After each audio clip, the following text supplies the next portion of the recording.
Oi, pessoal, tudo bem? Olá, tudo bom? E aí, pessoal, tudo bom?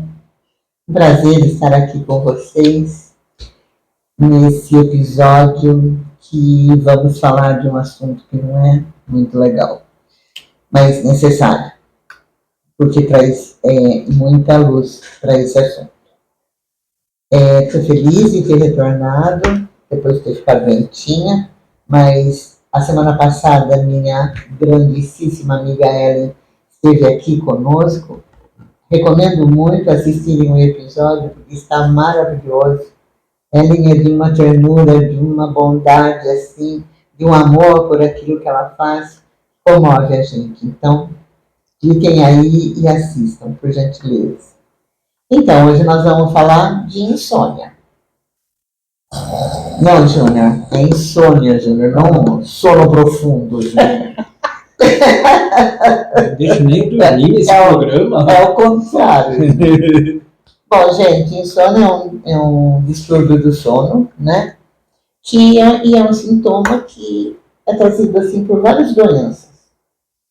Não é esse o nosso foco, explicar a insônia por esse âmbito. Mas muito mais para quando você está cansado de procurar remédio, médico, quando você desiste, porque nada faz você dormir. Aí tem uma alternativa, que é a constelação familiar. E olha, gente, se tem uma coisa que é bom para a insônia, é constelação familiar. Eu, na minha experiência como terapeuta, já constelei várias pessoas com insônia. E assim, melhora muito.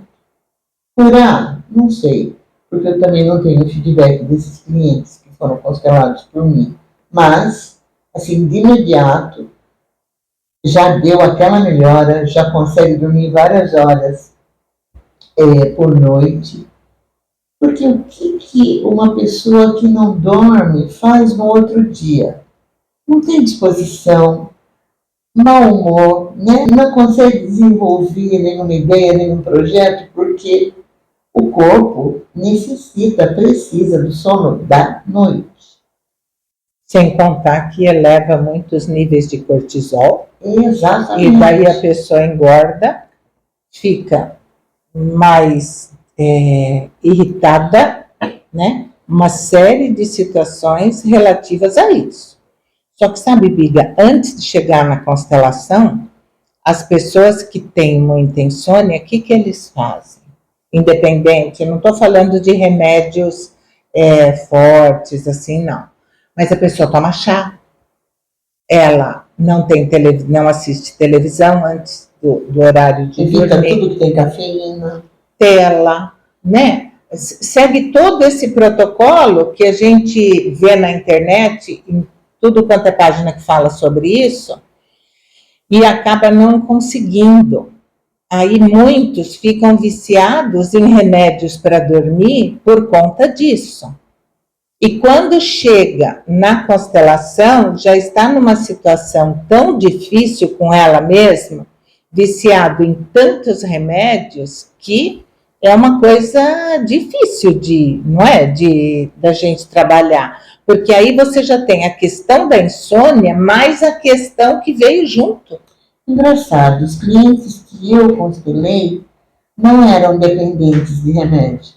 Então, eu acho que cada caso é um caso, né? Eram pessoas que tinham se acostumado com a insônia. Acho que isso era um elemento normal, né? Exato. Daí, o que a pessoa faz?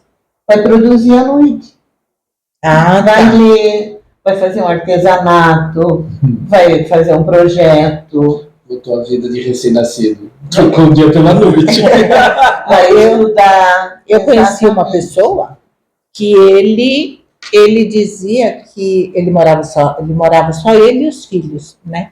E ele dizia que ele tinha problema com os vizinhos, porque ele ligava o aspirador de pó e ele limpar a casa de madrugada, porque ele não conseguia dormir. Uhum. Né? Então, é gera muita dificuldade para Gera. quem convive com uma pessoa assim, Gera. né? E a insônia, ela é um sintoma de origem sistêmica. Sim. Por que você está na vigília? De quem você está? Que você está velando quem? Quem você está cuidando? Quem você não pode dormir e não pode deixar à deriva? Porque nós sabemos, né? Vocês nos assistem já há algum tempo e sabem bem que nós sempre falamos que a constelação ela vai cuidar principalmente dos excluídos. E todos, as pessoas fazem tudo para pertencer. E o próprio sistema, na sua inteligência, na sua matemática sistêmica, ele também elege uma pessoa do sistema para honrar aquele Que foi excluído. Então, ele vai trazer, através de um sintoma, de uma doença, até afunilar de tal forma como a Edneia disse, que quando chega para nós, já chega um desespero de causa, por conta de não dormir, porque, gente, não dormir, você já fica louco. Uhum. Né? Perde completamente a saúde física, emocional, espiritual. E quando chega nesse ponto que a pessoa não aguenta mais, ou que os familiares não aguentam mais, então daí chega para nós. E é um caminho muito árduo. Por quê? Porque quando a gente abre um campo, a gente não sabe o que vai acontecer, né? A gente não sabe para que lado vai.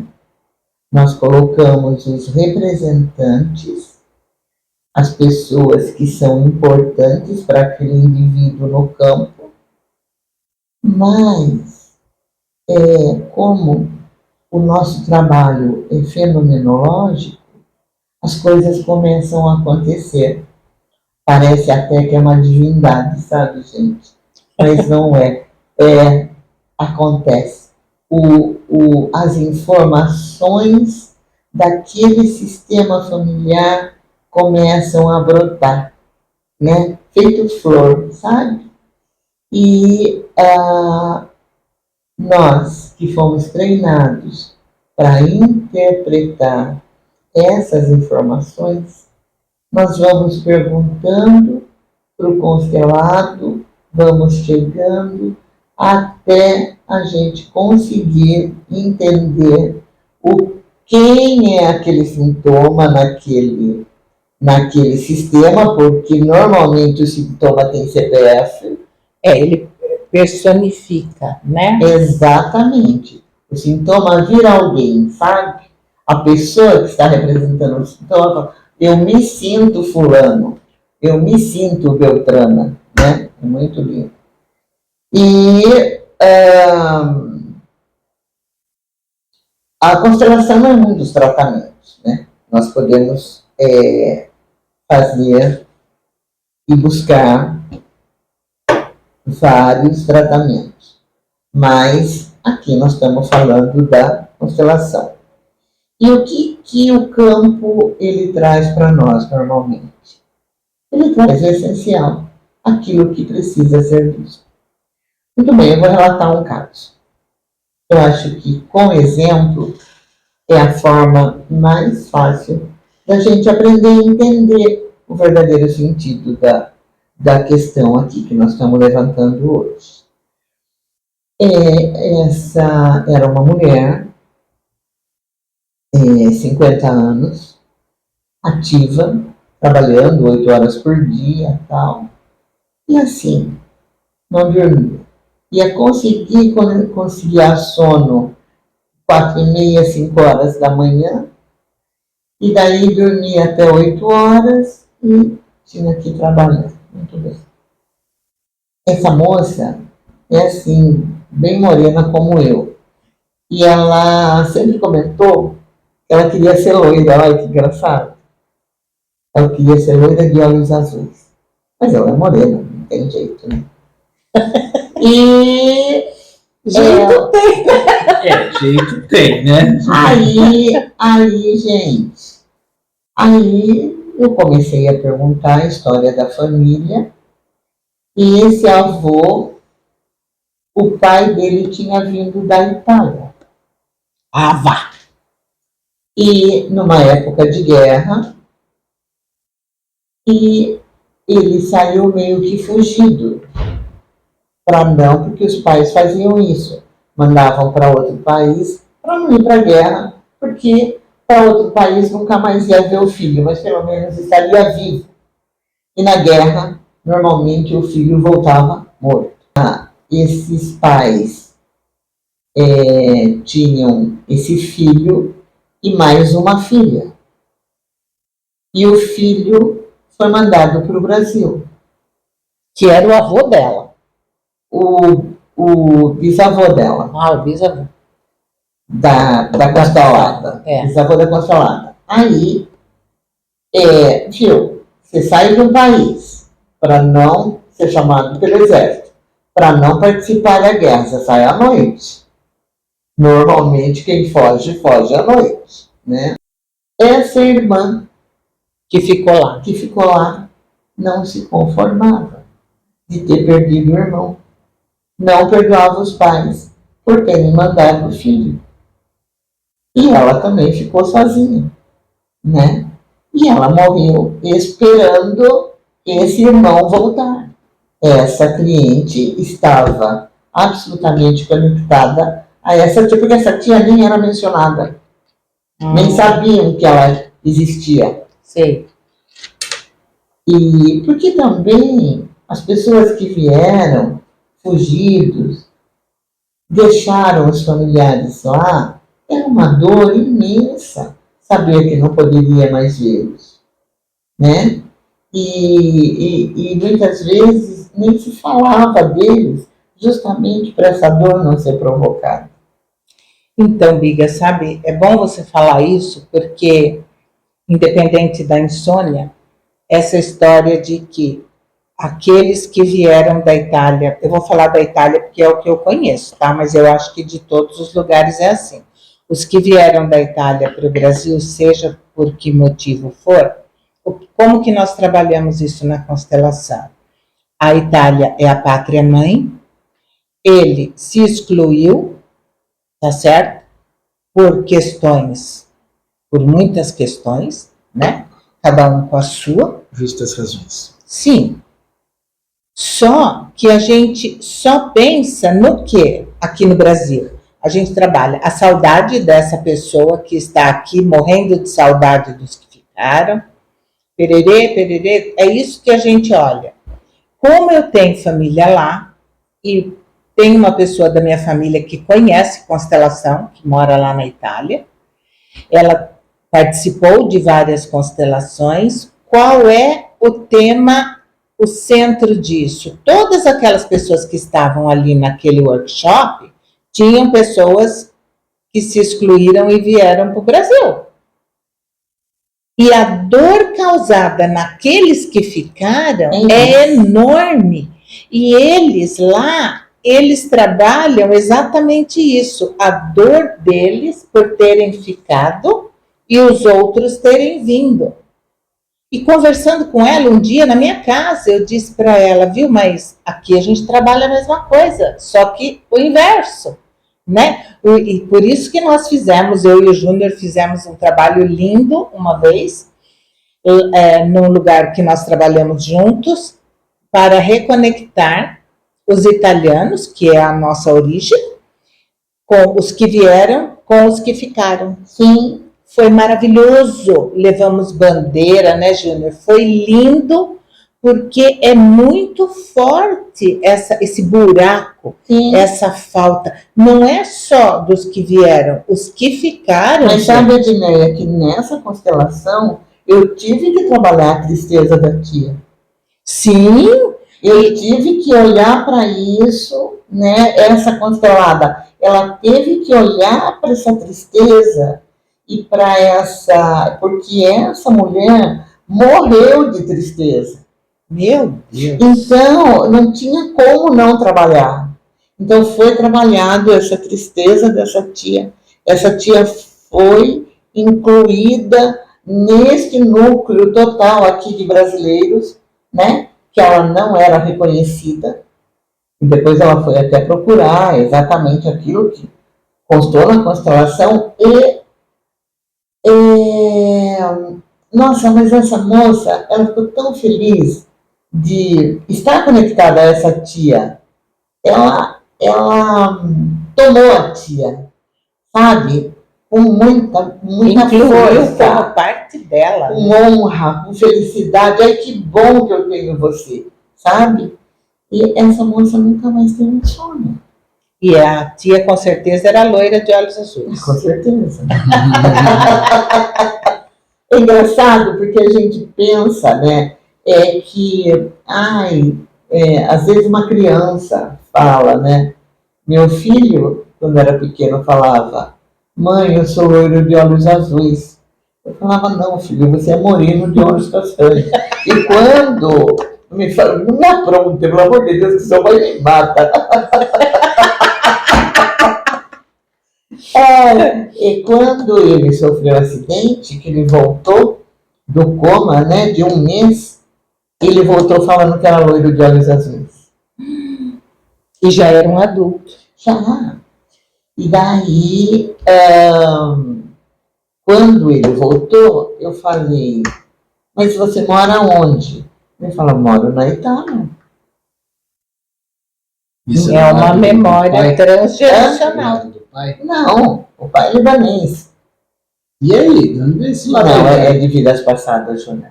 Ah, entendi. Não é desta. Você acha que não é uma memória transgeracional? Pode ser, pode ser. E com certeza lembrando-se de alguma vida dele lá atrás, entendeu? Engraçado, né? O coma traz essa possibilidade, eu acho fantástico. É fantástico também. Traz essa possibilidade de talvez até ter se harmonizado com essa situação dele loiro de olhos azuis. Sem dúvida, sem dúvida. Eu nunca constelei, nunca trabalhei a questão da insônia propriamente dita, mas ela já apareceu, vamos dizer assim, como coadjuvante em algumas situações. E todas as vezes que eu percebia essa vigilância de algum membro da família, muitas vezes nem era da pessoa que estava sendo constelada. Mas quando eu estava olhando, quando a gente percebia essa situação, quase sempre isso tinha a ver, pelo menos essa é a minha vivência, que também é um lado que eu acho que é legal a gente trazer. Essa insônia, ela aparecia não na condição do excluído, mas na condição daquele que se elegeu para que novas exclusões não acontecessem. Então, era como se ele vigiava para que ninguém mais fosse retirado do sistema. Ele olhava para os que ficaram. Entende o que eu quero dizer? Então, era muito interessante, porque ele olhava para os que ficaram. E é óbvio, aí a gente mostrava para ele que, olha, eu trouxe de volta. Então, agora você não precisa mais ficar preso a isso. Então, eu tive situações onde não trabalhei efetivamente, mas apareceu dentro do sistema dessa forma, onde a insônia era, na verdade, um elemento dentro do sistema que postulava para não acontecer a exclusão. Sim. Novamente. Eu acho que são muitas as situações que levam ao mesmo sintoma. Exato. Sem dúvida, A gente já viu um isso. trauma. Sim. Né? Alguém sofreu um trauma e essa pessoa se coloca como vigilante para que isso não aconteça de novo. Exatamente. Né? Eu me lembro, eu não sei qual livro do Bert que está escrito, que aquele que tem insônia vela alguém. Não no sentido de velar um morto, não é isso? Mas às vezes até um morto. Pode ser um morto mesmo. Mas não né? necessariamente. Não necessariamente, mas velar de estar ali Na presença. Na guardando, presença. Na protegendo. vigília, né? Vigília. Não pode dormir. Imagine você viver a honra a um trauma de um antepassado seu, achando inconscientemente que você o está protegendo, né? Porque é o medo de que aconteça de novo. né? protegendo às custas da sua saúde. O Bert conta a história, né? Do menino que na guerra está carregando Sim. o irmão morto. E daí chega alguém, é de noite, e chega alguém e fala: por que você está carregando o seu irmão morto? Ele ficava com o irmão morto nas costas dia e noite. Dia e noite. E estava exaurido já, né? Era uma criança exaurida. Daí ele disse que, por que você carrega seu irmão morto? Para os ratos não comerem ele. Daí a pessoa fala sabiamente, né? Fala para ele: mas à noite os ratos dormem. Ele fala: Aí ele deposita o irmão e cai morto, né? Então, olha que loucura. O amor é inexplicável, né? Porque ele te dá forças, ele te cega, né? Você não raciocina, porque isso tudo a gente está falando aqui, gente, de um amor cego. Uhum. Essa tia que ficou tinha um amor cego pelo irmão. Morreu de tristeza dele ter vindo embora. E ela sabendo que ele não voltaria. Não conseguiu suportar essa dor da separação. É um trauma. Gente, olha, nós somos seres abençoados de termos nascido nesse país. Apesar de tudo que tem aqui, que não é fácil, mas nós somos abençoados porque a gente, nessa vida, não viveu uma guerra. Porque a guerra, ela enfraquece o ser humano de todas as formas. O físico, o emocional, o espiritual, tudo. E daí, uma dor dessa mata uma pessoa. Mas viu, eu comentei isso na minha última palestra. Eu estava comentando exatamente sobre isso, sobre a paz é uma utopia. E eu fiz essa provocação. Nós vivemos num país sem guerra. Mais ou menos. O número do crime organizado hoje, ele mata mais do que muitas guerras que estão acontecendo, né? Então, eu acho que também eu acho que essas dores, elas existem nos lugares onde há o fronte dessa batalha. Sim. Né? A gente sabe que o crime organizado, ele age diferente em diferentes regiões. Então, o Rio de Janeiro, para mim, é um fronte de guerra. Algumas regiões da cidade de São Paulo, que a gente não fala, porque, diferente do Rio de Janeiro, em São Paulo, o crime fica... Essas batalhas, elas ficam bem periféricas. Bem periféricas. Então, não significa que não aconteçam. Né? É que o rio está muito perto, né? O morro está muito perto. Exato. Então, o que eu digo é assim, eu acho que a gente também está acumulando dores sistêmicas nessa guerra velada, essas dores que você está falando. Mas eu ia comentar outra coisa. Eu ia comentar uma notícia que eu vi esta semana a respeito da distribuição de alimentação na faixa de Gaza. Israel não está permitindo que sejam distribuídas e eles atiraram nas pessoas que estavam chegando. Como é que mas eles não estavam na trilha. Peraí, como estavam na trilha? Você está 2 meses sem comer e você ainda quer que o pessoal faça fila indiana. E aí mataram a mãe do menino. Um massacre. E o menino começa a gritar. Né? Essa mãe morreu tentando conseguir comida para esses 2 meninos. Os meninos estavam ali, o corpo da mãe, o menino de 15, que aliás parecia que tinha 10, de tão desnutrido que estava, mais os outros meninos, que era uma cadeia. Dentro disso que a gente fala, esse é um exemplo muito clássico do que vai repercutir nas gerações futuras dessas pessoas que estão vivendo isso. Porque, fora o trauma evidente dessas crianças, daqui a algumas gerações, quantos não irão Honrar isso. honrar isso?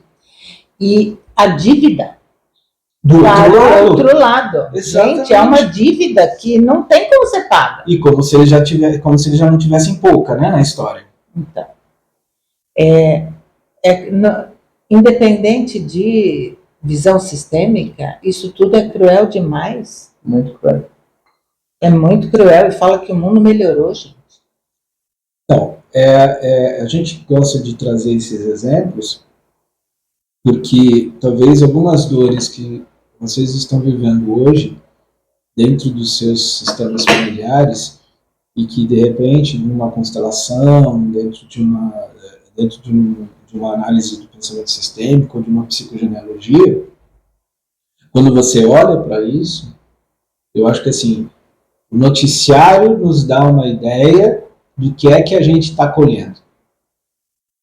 Porque as gerações anteriores, nós não sabemos as dores. E daqui a algumas gerações, a família, por exemplo, desse caso que a gente citou, de todas aquelas famílias de Gaza, não saberão.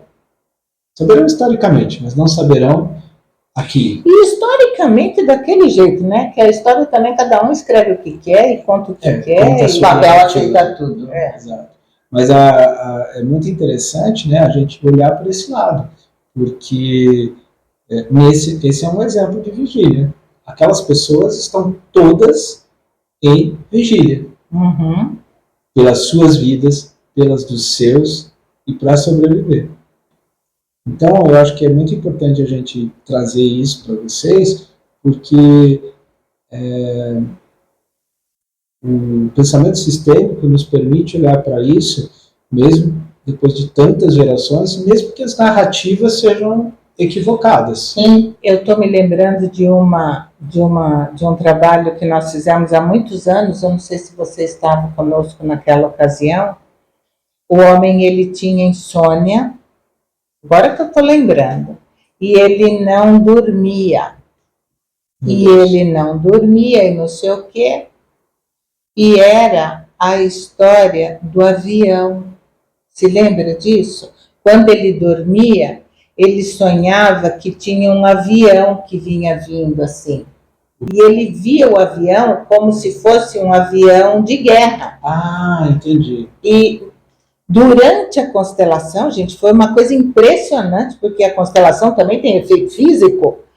Passou um avião assim, em cima do instituto, fazendo um barulho muito alto. Foi muito impactante para todo mundo. E os parentes, ele era descendente, acho que de holandês, e eles vigiavam porque os bombardeios vinham dos aviões. Eles estavam no meio do fogo cruzado entre Inglaterra e Alemanha, né? Gente, foi maravilhoso, até me arrepia de lembrar, ele se emocionou, foi lindo demais poder deixar essa história lá atrás, já passou, né? Já foi, ele tem o direito de viver feliz e com dignidade, apesar Dessa dor. dessa dor.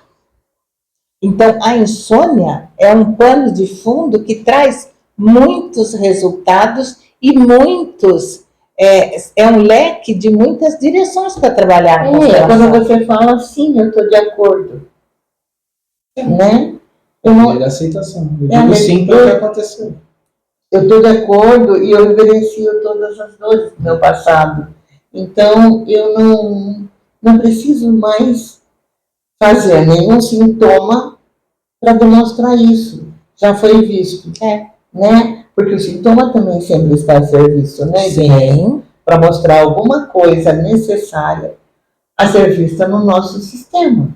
E chegou o momento certo para aquilo ser visto, para a gente fazer um acordo com aquilo, aceitar e tomar as pessoas necessárias. Dentro do que nós acreditamos, nós estamos sempre evoluindo como seres humanos, não é? E chega um momento dessa evolução que vem algumas cobranças, que é esse tipo de cobrança. Por que não tem isso desde pequeno? Por que isso apareceu agora? porque agora você está pronto para olhar para isso. Muito interessante essa sua fala, porque eu tive esse questionamento essa semana. Eu falei assim, mas eu não tinha isso antes, por que eu tenho isso agora? Porque agora é o momento que você estava preparado para dar conta e olhar para isso. Para olhar para isso conscientemente. Tudo tem o seu momento. E talvez antes... E o seu porquê. E talvez antes, esta responsabilidade estava na mão de outro. Pode ser também. Também acontece isso, Também viu, gente? acontece. Está numa geração anterior. Muito bem lembrado. Quando a pessoa morre, o próximo Pega o bastão. Assume pega o o bastão. Isso. Perfeito. Também tem isso.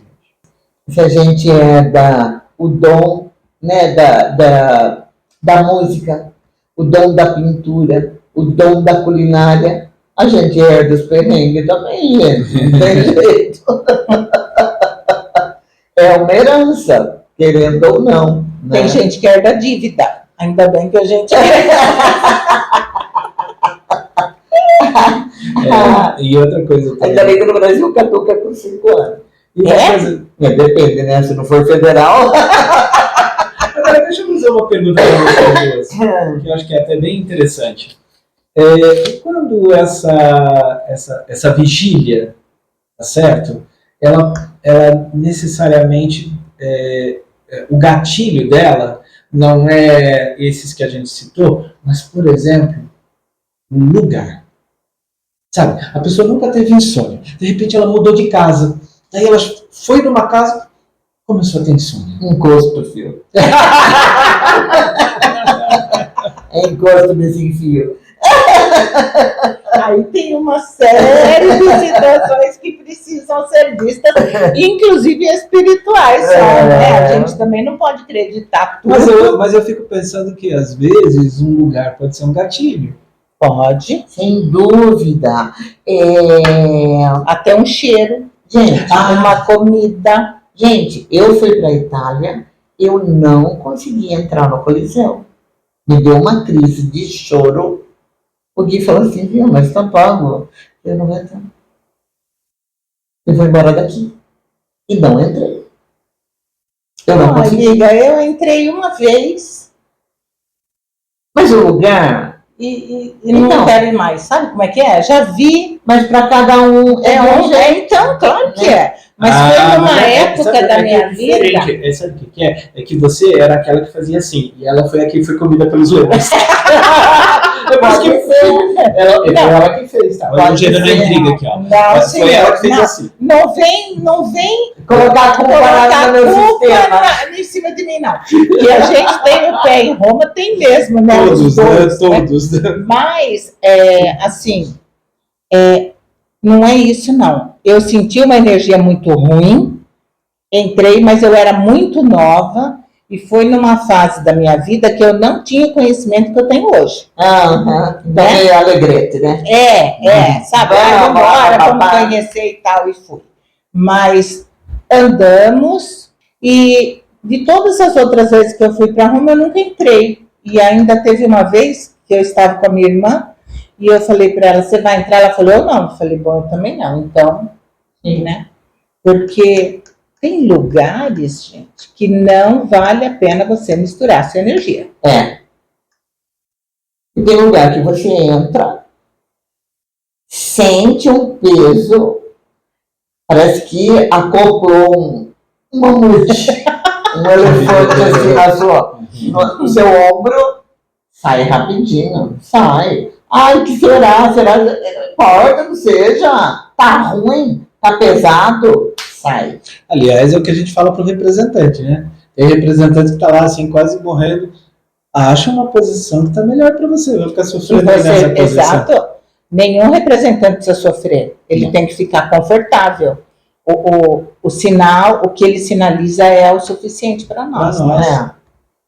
Graças a Deus eu não tenho insônia, mas eu acordava de noite quando o meu pai estava muito doente.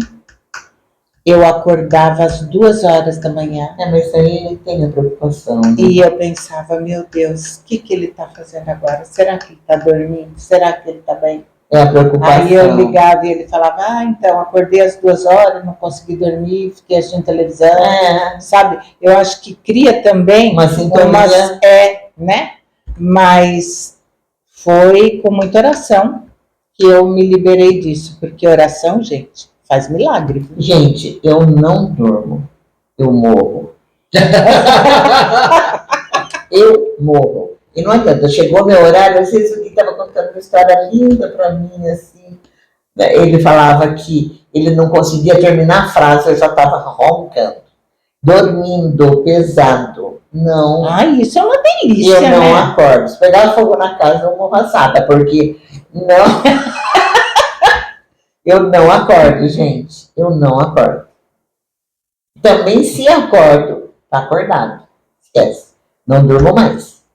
Mas são fases. Eu acho que quando meus filhos eram pequenos, um suspiro torto, eu já estava acordada por lá. Agora, eu era sonâmbula. Uma vez, eu dei remédio errado de madrugada. Daí o Tadeu falou assim, pelo amor de Deus, então agora, esquece. Você não dá mais remédio para as crianças de madrugada. Eu dou, tá bom? Porque ele tinha sono leve. Então, tá bom. Porque eu não sei o que eu dei. Acho que eu era violeta, genciana, não sei nem nada. Fez a criança tomar o violeta. Os traumas que a vida... Causou. Ainda bem que a gente conta a verdade. Gente do céu, não posso. Não peça para eu cuidar de alguém de noite. Porque eu não vou cuidar. Peça para que cuidem dela, né? Porque se ela é sonâmbula, né? Pega o cabo, sai, né? Pensou? E meus filhos também eram, viu? A gente tinha que esconder a chave. Tanto que eu tenho hábito até hoje. Eu fecho a porta da minha casa, tiro a chave. Então, mas quando é sonâmbulo mesmo, ele não acha a chave onde ela está e abre? Escondido pela mãe, não. Não, quando você esconde de você. Não. Mas daí não dá certo. Ela então. Não. Mas meus filhos levantavam, andavam pela casa, tinha que pegar dormindo e levar de novo para casa. A casa da amiga devia ser movimentada, né? A galera ficava tudo andando lá dentro. Não, e quando eles começavam a falar, parecia que estavam falando outra língua, eu levantava, olhava para aquilo, um falava e o outro respondia. Porque a musculatura tá... A musculatura tá... Um falava e o outro respondia, a gente ficava louca. E ninguém estava possuído, era só... sonambulismo. Era o estado normal. Eu sempre falei para os meus filhos, vocês não se comparem com ninguém, porque nós somos usadas. Nós somos os piores da rua, então pare. Agora a gente entende por que o Romeu é daquele jeito. Então, gente, vocês sabem mais uma. Temos a família Adams entre nós. Representantes da família Adams. Gente, muito obrigada até aqui. E até o próximo episódio. Tchau, gente. Tchau. Tchau, gente. Obrigado. E aí, tá gostando do nosso canal? Curtiu o episódio? Então não vai se esquecer de se inscrever, curtir, comentar e compartilhar. E para que você saiba de novos episódios, ativa o sininho.